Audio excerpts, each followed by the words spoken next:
So in this video, you're going to watch an interview between me and one of our top agents. His name is Isaiah. He was struggling. He worked with a 3-letter IMO, and ultimately his first month ever as a new life insurance agent with us at Legacy Family Life, he sold 37 policies in 20 days, and he sold $37,791 in annual premium. And in this, he's going to share with you the struggles that he faced at his previous IMOs and ultimately what life was like as a struggling agent. Secondly, he's going to share with you how he overcame the struggles to become a top performing agent and how he turned it all around. And third, I'm going to do a live role play with him to share with you his sales approach, his script, walk you through our script that we give him so you can also learn our script as well and ultimately learn how he sells at such an incredible level. He's turned it all around as an incredible agent. Is going to help you learn how to be a better agent. So let's go ahead and meet with Isaiah and jump in together. Let's get it. I was doing the math and why I reached out to you. It's due to your success. You had 37 policies, at least what I tracked here, 37 policies in 20 days as a new agent in the month of October. And you sold, shows here, $37,791 of premium. So that was one of the fastest starts I've ever seen an agent kind of come in and just absolutely slay. So I wanted to learn more about kind of like your past a bit before you were working with us, but as an agent, what were some of the things that you struggled with prior, like this, as you first got started with an agent? I know they had PNC experience, a little bit of life, but what was some of the biggest things that you struggled with at your previous company or your previous just opportunities? Yeah, so prior to coming on board with Legacy Family Life, I actually ran an agency for about a year. Again, it was with PNC, but the biggest struggle of mine was two things. One, it was the marketing side. Okay. I was spending way too much money on like my leads and everything like that, and I was not very good at it. So I was having other people do my marketing for me, and of course, they're a business where I was getting it from, so they're going to get the most out of you as they possibly can. That was another thing. I couldn't control my marketing because I wasn't trained in that. Number one. Number two was my customer service side of it. After the sales is something that would take up so much of my time, and it would take away from what I really wanted to do, which was actually selling, which is what I enjoy and is what I'm good at, right? So I knew my weaknesses there, and that definitely was not a strong suit of mine. Yeah. But yeah, that's the two things that really, I think, held me back prior to coming on board. What was life like when you were struggling? Like, what did that do for you? I mean, walk me through like marketing struggles, customer service. Like, where were you at in your journey even before? Like, was it fear? Like, how did you kind of get through that? What was it like?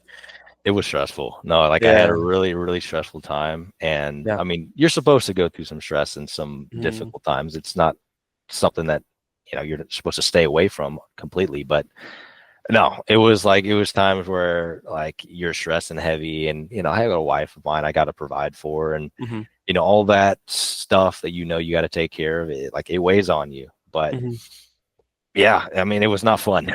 Yeah, just to say the least. But how long were you kind of going through that of like trying to figure out the marketing, and you did PNC? So how long were you trying to kind of piece it all together? And yeah. Well, I did. The first 6 months were like a really big roller coaster. I hit it hard in the first 2, but with PNC, it's a little bit unlike life insurance in the respect that I don't know. I feel like there's fluctuations with the seasons, especially with PNC. And I hit a season where it was like, January, February, like December.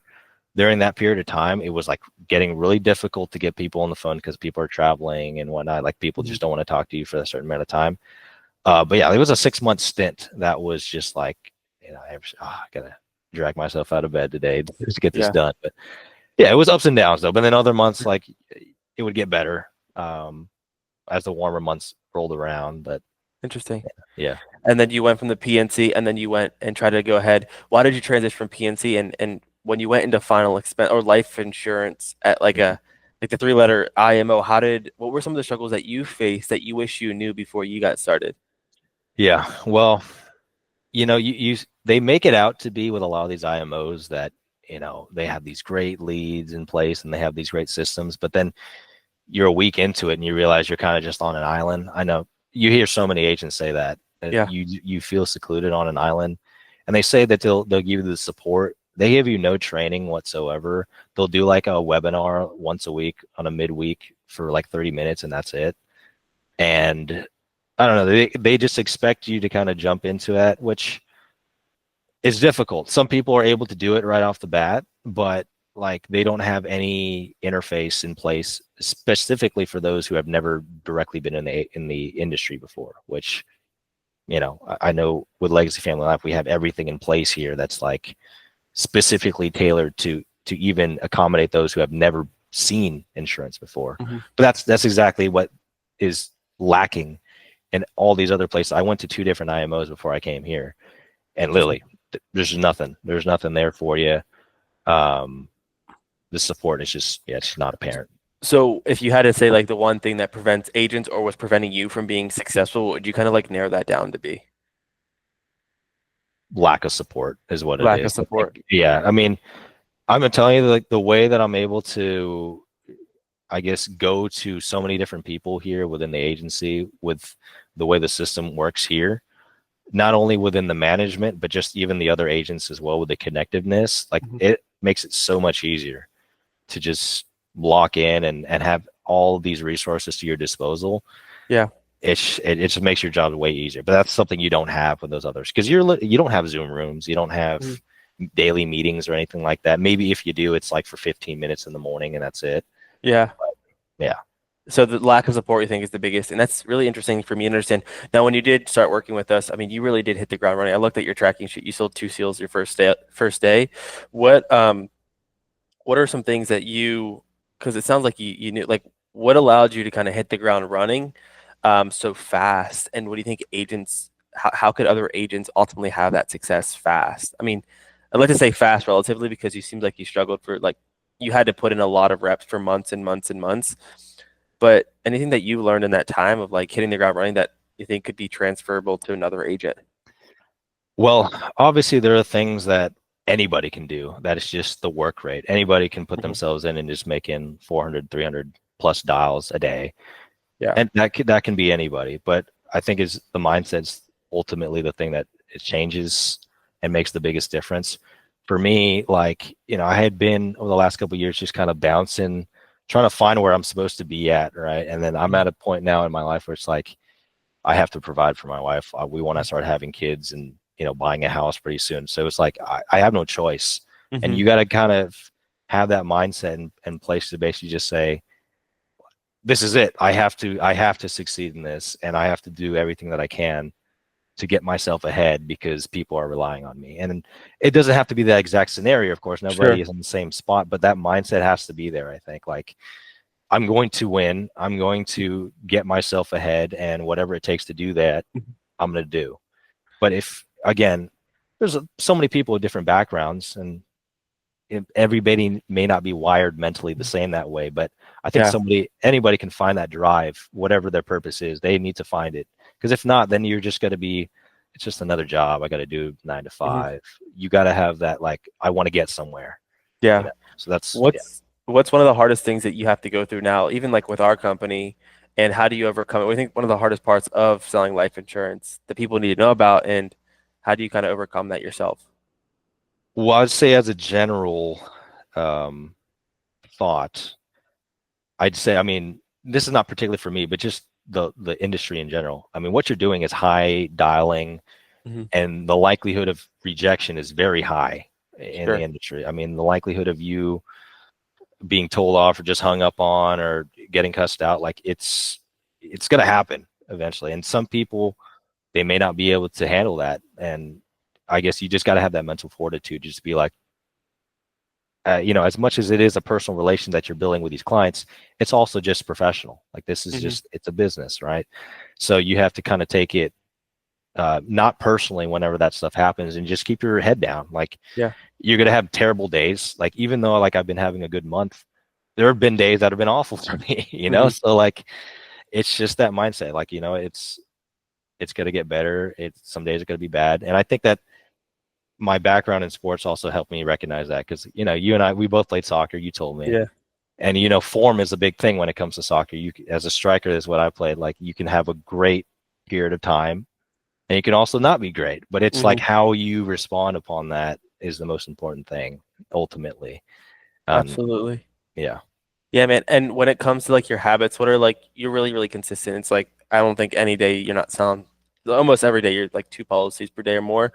How do you remain that consistency? What are some of like the habits that you've really focused on in your life that allow you to show up, perform at a high level, and smash expectations? Yeah. Well, I mean, keeping the same, I guess, schedule, I guess, outside of work is the important thing, because I'm a big believer in you got to have a balanced life. For me, it's spiritually, with my faith, with my health, in the gym, like every single day, what I'm eating. And of course, my wife makes it a lot easier for me to have that balance, I guess, to keep that regularity. But it's important. It's not just the job. I feel like a lot of people, like, they segment their work as its own thing, but they're not realizing that it's all interconnected with everything else. So it's just everything. Like, I wake up at the same exact time every day. I have my coffee, and I have my prayers and whatnot in the morning. It's it's routine. I'm like a really routine guy, and that's the thing with this system in place, with the scripts and the way that there's all these resources for you. If you plug in and you do the same thing, you find something that works, and you keep doing it every single day, it's gonna work. Like, Sure. It's not rocket science. It really isn't. Like, I'm not a mathematician genius or anything like that. It's just, you find what works for you and you just repeat it until if you need to make corrections, then sure. But if not, then just keep doing what you're doing. Yeah. That's basically it. When it comes to the scripts, I mean, sales seems to be obviously you're strong. So you've been dominating when it comes. What was the hardest part of the script to learn, or like when you transitioned to like was it more the intro, objection handling, the underwriting, discovery? Like, what do you think were the hardest? I mean, hard is relative, but what do you think was most difficult for you to learn in the beginning? I think in the beginning, I'd probably say it's probably the beginning objections. I think, and that's for anybody. Or I'd really say, like, it's very easy to want to be the nice person and be like, oh yeah, we'll go according to your guideline, your time frame or whatever like that. But you need to recognize, of course, that it's like, no, you're setting yourself up as a professional, and the scarcity, what you're trying to create that scarcity mindset within them. Like, oh, I may never be able to talk with them before, or and after this phone call, if I don't, get this taken care of now. And I think ultimately that's the most challenging part. If you can push back from them from that point on, you got them. Like, you control the conversation, but it's really just establishing that control early on in the intro, I think. Absolutely. And the objection, like, comment, like, how do you handle something like that when someone's like, well, I can't really talk right now. How do you go about that? Like, Isaiah, I can't really talk right now. Thanks for calling though. I typically try to make myself sound even more busy than they are. So I'd be like, I barely just called you here today because I had a sliver of time. I actually have like another meeting I got to jump on in about 5 minutes here myself. But real quick, I just wanted to, and then you just jump back into the scripts, basically. Yeah. But would you say, like, most of your sales, you have to overcome the initial objection? I mean, like, you have some type of objection, or do you find, like, with marketing and lead flow, like, a lot of them just kind of come naturally? From the start, I've said, like, these have been the best leads I've ever worked in my entire life as far as in the insurance industry. So that makes it a lot easier because it's very high intent, especially with the newest leads. But I will say, I don't know, this is something that I've talked with several of not only agents, but with some of the sales managers with it as well. I feel like the best way to sometimes handle objections is to mitigate the risk of even getting those objections from the beginning. Interesting. And kind of, and that's kind of the way that I try to do that, is with my tonality from the very beginning. And this is something I learned from you tremendously. Like, when I was watching your videos over the last couple of years, you do a really good job of, kind of creating that atmosphere from the very beginning of the call. So for me, I call it like the hat in hand approach. Okay. Where I try to make myself like as small as possible and as harmless as possible on the phone. And, it's like, oh, hey, Miss Betty. Like, I just sound really small. Like, this guy is not going to hurt me at all, right? I can trust this guy. But, I mean, you can hear the way that I'm talking now. It's not actually like my tonality in reality, but that's what you're creating, right? That's not to say that you're being like misleading, but you want to give them that comfort, and then you can work into, this tonality down the road where you become that professional. But that's what I do. Like, in the very beginning, it's like, I want to put their guard down as soon as possible. That way I don't get those objections, and they kind of can trust me from, the get-go. But yeah, That's Absolutely, that's good. So you just soften your tone. You want to be harmless in a sense of like this guy. I love that. That's cool. I really like that, especially with someone like you where you have a deep voice where it's probably unnatural. So you just yeah, kind of lower, just kind of like more of like a whisper tone. Just lower your volume a bit.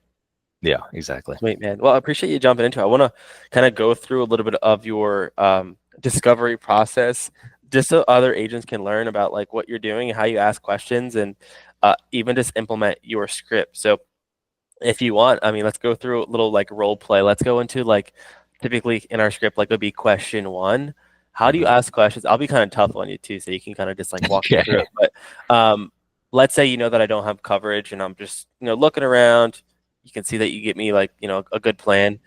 How would you start your discovery questions? Like how would I'll be the client, you'll be the agent, and walk me through that Mhm. a bit. Yeah. So right after, obviously, I give them all that information about Hmm. myself, and I'm like, well, that's kind of enough about me. I've given you a little bit about me, but just kind of fill me in here. Like, what had you motivated, to look around for this life insurance? Just really tone in. Yeah, I'm like, well, just keep going. We'll do it. Do a full discovery. Sure. Well, I'm just getting older. Just figured it's about time. I'm just shopping around. Oh, it's just about time. You're getting older. Okay. Well, when you say it's about time, like what are we trying to? What's the goal here of this life insurance? Like, what do you want to make sure gets taken care of? Well, I just want to make sure that all the bills are not left behind to my wife. Oh, okay, gotcha. So you don't want to leave any bills behind to your wife. Gotcha, gotcha. Okay, and besides that as well, is it just really the bills that you're trying to get taken care of? Or are there any other reasons as well that you're looking to get this insurance for? Yeah, I just mainly want to cover like the burial expenses and maybe leave her a few bucks. Oh, okay, gotcha. So we want to make sure that that burial and to leave a little bit of money behind is taken care of. Is that about right? Yeah, exactly. Okay, gotcha, gotcha. Well, I just wanted to ask, I know you said that it would be kind of your wife to take care of that type of stuff, as far as the burial and, any extra expenses you may have, but forgive me for asking here, Peter. I mean, would she be in a position, you think, that she can come out of pocket for $10,000 to $15,000 for the burial expense? Probably not. She's on disability. Oh, she's on disability. Okay, gotcha. Well, once again, forgive me for asking, but like, what would she kind of have to do, I guess, Mm. to pay for that, with her being on disability? I'm not really sure. I'm not really sure. I don't know. Oh, okay, gotcha. I mean, what, like maybe, I don't know, go take out a loan or go to family or knock on doors, start a GoFundMe page? Like, what do you think she would have to do in that case? Yeah, probably like ask her sister or something for money. Ask her sister. Oh, okay, gotcha. Oh, so she would probably have to go to their sister, go to the family to get that taken care of. Jeez. Oh, okay. Yeah. Well, I mean, just ultimately, it just sounds like, as a husband, you don't want to put that burden on your wife to where she has to go to family, and you kind of just want to, I guess, take care of that on her behalf. Is that right? So that she doesn't have to do that, is what I'm getting. Is that correct? Yeah, I just don't think as long as it's affordable, I don't want it to go onto her. Okay, gotcha, gotcha. Well, I guess, I mean, it sounds like this is pretty important to you here, Peter, and obviously you don't want to burden your family, which I totally get. I wouldn't want to do the same to my wife as well. But I mean, knowing that you can keep your wife from having to do that, to go to her sister, I mean, how would that kind of make you feel, knowing you can put that solution in place to keep that from happening? Yeah, that'd be great. It'd be good. Good, awesome, awesome. Did you want to keep going? And then what's your last question? What's like the Oh, it's just, I mean, it seems like this is pretty important to you. Mhm. I guess, have you been, looking around for this for like a while now, of course. Yeah. So, So did a great job. Yeah, I mean, getting the clear goal, the pain, and then what's preventing them. When do you feel like the scripts like when do you feel like, all right, I got this person. They're probably gonna buy in the sales process. What it's question do you there. It's there. It's usually like, in the part where they're saying, well, can they pay for their funeral expenses on their Mhm. own out of pocket? If they say, oh no, there's no way. I mean, usually by there, depending on how they sound, I'm like, okay, this is somebody who, if they pass away tomorrow, their family, for lack of better words, is kind of screwed. So like, Yeah. you have to get this. So Mhm. it's And usually, then you open them up well, and then in the close, I think this is really where I think the top agents typically have that finish line approach. They can get this is where I feel like I built my career. It's just like, even though they've told you all that, they still have to think about it or something, but it takes your like extra push to get them across the finish line. What do you feel like the most common objection that you get like is when it comes to selling? It's usually the think about it. I don't want to jump into a decision today, or it's the wife. I got to talk to my wife. Those are the two, but they're fairly easy to handle. I've gotten better at it. I mean, especially with like the script handling objections. Uh-huh. That was not something I was very good at in the very beginning when I started. There would be a couple times I let people go because of that, but the script is there in place. It's perfect. What's like when people say I got to think about it, what do you think it really means, and how do you overcome that? I don't think they actually fully trust you. Honestly, I think that's the underlying thing there for you, or they're just skeptical about doing things over the phone. I think is really what I think the underlying objection there for you. But they mask that with other things like, oh, I don't know if the price can fit within my. I mean, it may be the budget, of course, but ultimately, there, I think it's just you need to create a little bit more of that trust there for you. And if you're up to that point, I guess I don't think you've built enough of that expertise for them to be able to trust you. So some of these other agents that I talk with, I mean, some of the sales managers too. One of the things they always talk about is building up that ammunition. I mean, you know who I'm talking about there in that case, but that's what your goal is during the whole entire phone call is to build up that ammunition so that when objections do come, it's like really easy to shoot them down. So exactly. Yeah. And you're just bringing back all that to help them overcome their fear. Is there anything else that you do to help build the trust, or they're skeptical? Like if they're skeptical and they close, anything else that you that works well for you?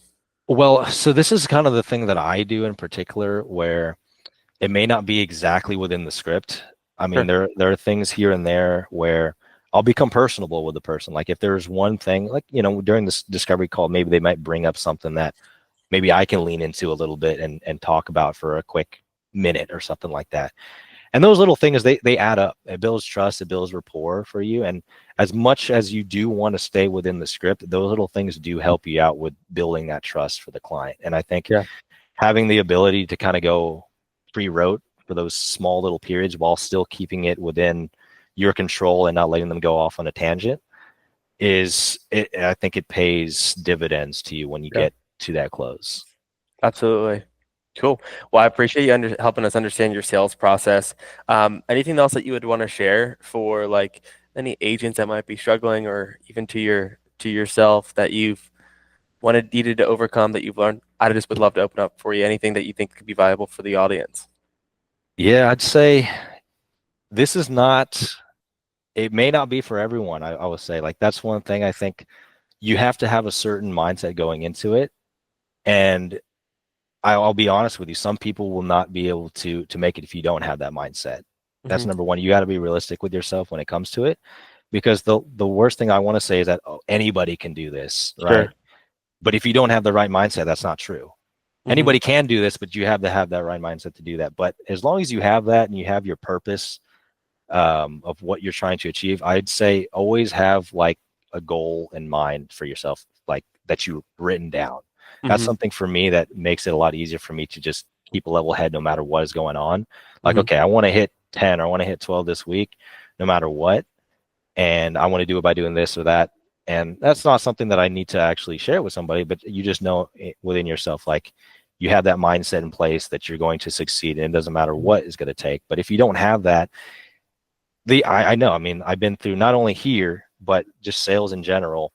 It's a high attrition rate. Like people come and go, they bounce in and out, and it's largely because they just don't have that mindset. So you have to come correct and be, humble within your approach of it and everything. But at the same time, you got to have that determination. If not, you're probably going to bounce out fast. Yeah, absolutely. The mental grit. So I appreciate you sharing it all, Isaiah, with us. And I don't know if you have any ways for people to reach out, but I don't know, hit them up on Instagram, or I don't know if you have an Instagram or anything. But dude, you're a rock star, and just appreciate your time and ultimately setting a new standard for us. So